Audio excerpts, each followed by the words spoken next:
वसुदेवसुतं देवं कंसचाणूरमर्दनं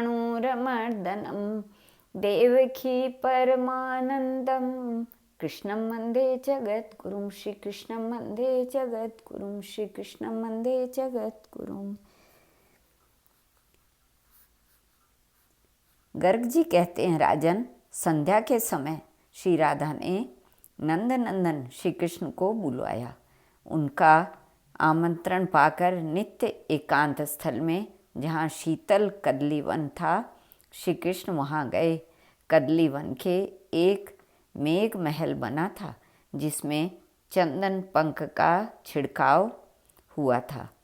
केले के पत्तों से सज्जित होने के कारण वह भवन बड़ा मनोहर लगता था।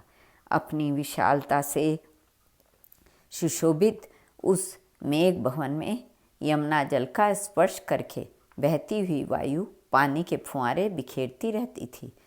श्री राधिका का ऐसा सुंदर सारा मेघ मंदिर उनके विरह दुख की आग से सदा भस्मीभूत हुआ सा प्रतीत होता था।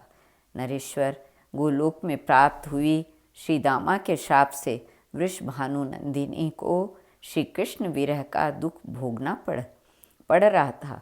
उस दशा में भी वे वहाँ अपने शरीर की रक्षा इसलिए कर रही थी कि किसी न किसी दिन श्री कृष्ण यहाँ आएंगे। सखी के मुख से जब यह संवाद मिला कि श्री कृष्ण अपने विपिन में पधारे हैं, तब श्री वृषभानु नंदिनी उन्हें लाने के लिए अपने श्रेष्ठ आसन से तत्काल उठकर खड़ी हो गई और सहेलियों के साथ दरवाजे पर आईं। ब्रजेश्वरी श्यामा ने ब्रज बल्लभ श्याम सुंदर श्री कृष्ण को उनका कुशल समाचार पूछते हुए आसन दिया और क्रमशः पाद अर्घ आदि उपचार अर्पित किए। नरेश्वर परिपूर्णतमा श्री राधा ने परिपूर्णतम श्री कृष्ण का दर्शन पाकर विरह जनित दुख को त्याग दिया और संयोग पाकर वे हर्षोल्लास से भर गईं। उन्होंने वस्त्र आभूषण और चंदन से अपना श्रृंगार किया। प्राणनाथ श्री कृष्ण के कुशस्थली चले जाने के बाद से श्री राधा ने कभी श्रृंगार धारण नहीं किया था। उस दिन से पहले उन्होंने कभी पान नहीं खाया, मिष्ठान भोजन नहीं किया, सैया पर नहीं सोई और कभी हास परिहास नहीं किया था। इस समय सिंहासन पर विराजमान मदन मोहन देव से श्री राधा ने हर्ष के आंसू बहाते हुए गदगद कंठ से पूछा। श्री राधा बोली, ऋषिकेश, तुम तो साक्षात गोकुलेश्वर हो, फिर गोकुल और मथुरा छोड़कर कुशस्थली क्यों चले गए? इसका कारण मुझे बतलाओ। नाथ, तुम्हारे वियोग से मुझे एक एक क्षण युग के समान जान पड़ता है। एक एक घड़ी एक एक मनवंतर के तुल्य प्रतीत होती है और एक दिन मेरे लिए 2 परार्ध के समान व्यतीत होता है। देव, किस कुसमय में मुझे दुखदायी विरह प्राप्त हुआ, जिसके कारण मैं तुम्हारे दुखदायी चरणार विंदों का दर्शन नहीं कर पाती हूँ। जैसे सीता श्री राम को और हंसिनी मानसरोवर को चाहती है, उसी तरह मैं तुम मानदाता रासेश्वर से नित्य मिलन की इच्छा रखती हूँ। तुम तो सर्वज्ञ हो, सब कुछ जानते हो। मैं तुमसे अपना दुख क्यों कहूँ, क्या कहूँ? नाथ, 100 वर्ष बीत गए किंतु मेरे वियोग का अंत नहीं हुआ।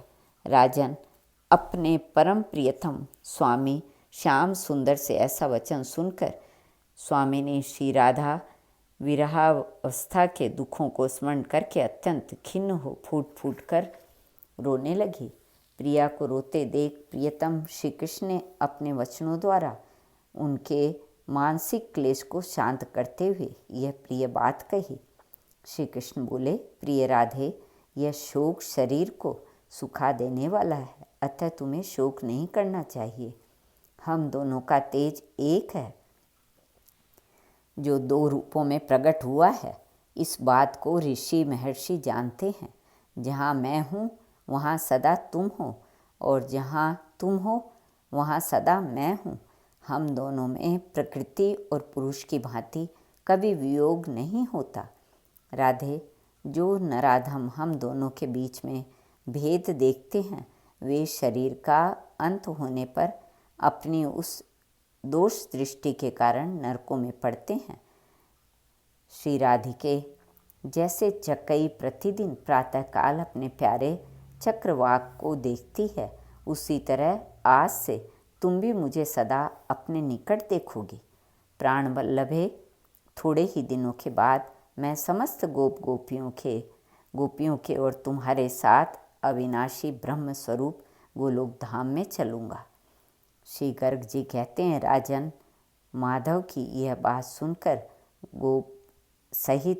गोपियों सहित श्री राधिका ने प्रसन्न हो प्यारे श्याम सुंदर का उसी प्रकार पूजन किया जैसे रमा देवी रमापति की पूजा करती है।